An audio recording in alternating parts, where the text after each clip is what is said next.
on top of their game here. Well said. And now let's catch up with Doris Burke, who's standing by on the sideline. Doris? You put on what was simply an incredible fourth period. How were you able to take over this game in the end?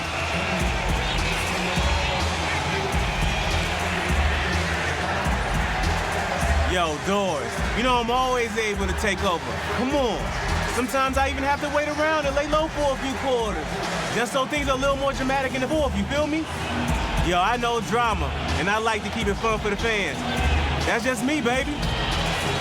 It was a pleasure for us to watch. Thank you so much. Kevin, back to you. And as always, Doris, thank you. For Clark Kellogg, Steve Kerr, and Doris Burke, this is Kevin Harlan thanking you for tuning in. Now it's time to present our Jordan Player of the Game.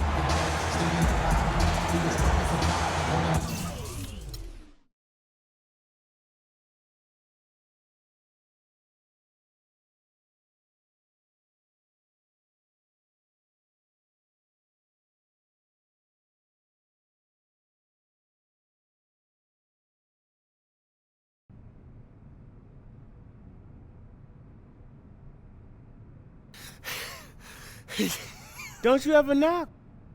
You knew I was coming. Yeah, but that don't mean I want you prancing up in here without knocking. You won't be complaining when you hear what I have to tell you. What's up? Your NBA stock is what's up. I heard rumors. Teams are already freeing up cap space, getting ready to make serious offers. I got GMs and scouts I couldn't talk to in a million years reaching out to me. When off-season comes, we're just gonna be backing trucks up to the bank. Yeah, that's all good. Just one thing, just please, please, please, be careful out there. Don't get hurt or roll an ankle or tear an ACL. God forbid it. We'd just be back to where we started. Not those 3 letters, man. Never, never say that. It's like some voodoo stuff. Please, man, we never talk about injuries, man. I'm so sorry. You just take care of your stuff on the court. I'll take care of business on my end. If everything goes right, we'll all be getting paid, okay? All right, man, I'm gonna take care of my stuff on the court. No more talk about that stuff, though, man. Hey, that's my meal ticket.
It's the home of the Wizards here in Washington, D.C. as 2K Sports brings you today's action live from the Verizon Center.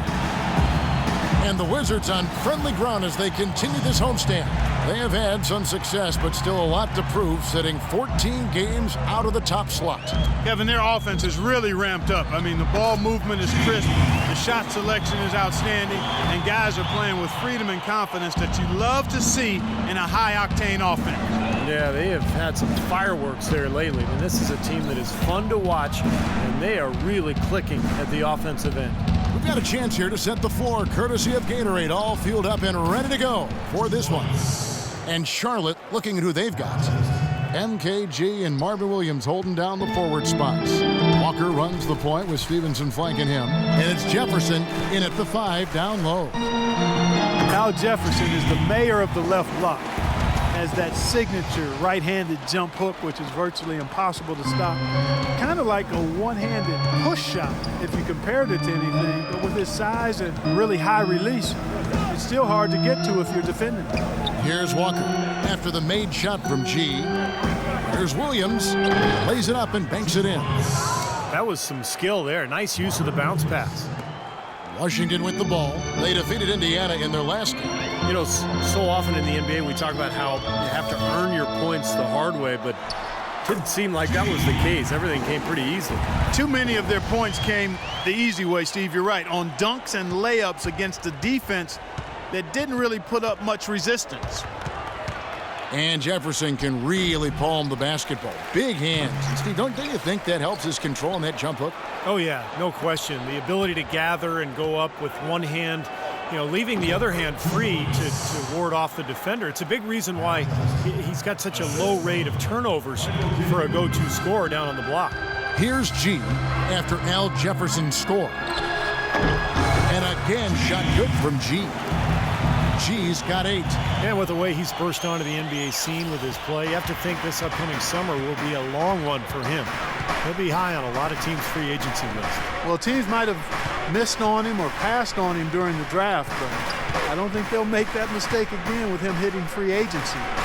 He'll have the leverage. He'll be holding all the cards this summer when free agency rolls around. Here's G after Al Jefferson's score.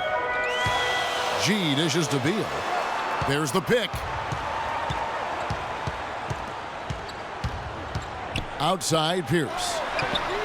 Hits the three-point bomb. Pierce has got himself on the board with 3 there. They really can't allow him too many open looks like that. I mean, that's just inviting trouble. First quarter of play, we're about 3 minutes in. Stevenson kicks to Jefferson. Goes back up, and the basket by Stevenson. Stevenson's got his first bucket of the night. Boy, nice work inside. Tough to get that shot over a big defender like that. No, that takes skill and creativity, Steve, particularly on the release to make sure he doesn't get a hand on it. They're in the position they're in right now, thanks in no small part to the show that he's putting on in this period. And Walker kicks to Jefferson. Back to Walker. Charlotte moving it around. Unloads from 13. And again, Al Jefferson. Jefferson's got 8 points. And his shots are dropping right now. This quarter has been very kind to him. Now we'll go to Doris Burke, who had a chance to talk with head coach Steve Clifford. He talked about how they match up with a player like Paul Pierce, saying, you know, he's one of those guys who really does it all at a high level. Defend, score, you name it. I think defensively, we may look to double some and force other